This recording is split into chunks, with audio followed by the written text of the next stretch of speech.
ఇప్పుడే మనం చూసుకున్నట్లయితే ఇప్పుడే మనకు మరొక బ్రేకింగ్ న్యూస్ అయితే రావడం జరిగింది. సో ఏపీ, తెలంగాణలో మనం చూసుకున్నట్లయితే వెదర్ రిపోర్ట్ అయితే రిలీజ్ చేశారు. సో వెదర్ రిపోర్ట్‌లో మనం చూసుకుంటే ముఖ్యంగా చూసుకుంటే 3 రోజుల పాటు అతి భయంకరమైన ఎండలు అయితే రాబోతున్నాయన్నమాట.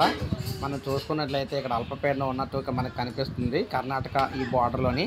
కానీ దీని ప్రభావం అనేది మన సైడ్ అయితే ఉండట్లేదన్నమాట. అరేబియా సముద్రం అటు పశ్చిమ దేశాల సైడ్ అయితే ఉంటుంది. ముఖ్యంగా ఏపీ, తెలంగాణకు సంబంధించి మనం చూసుకున్నట్లయితే ముఖ్యంగా ఎండలు అతి భయంకరమైన ఎండలు అయితే వస్తాయని చెప్పేసి చెప్తున్నారు. సో మొత్తంగా మనకి బుధవారం నాడు చూసుకుంటే భారీగా ఎండలు అయితే రాబోతున్నాయి అనమాట.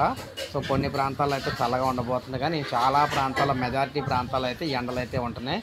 ముఖ్యంగా ఉత్తర తెలంగాణలో భారీగా ఎండలు అయితే ఉండబోతున్నాయి. అదేవిధంగా మనకి కోస్తాలోని శ్రీకాకుళం, విజయనగరం, విశాఖపట్నం వరకు కూడా ఎండలు అయితే భయంకరమైన ఎండలు ఉండబోతున్నాయి.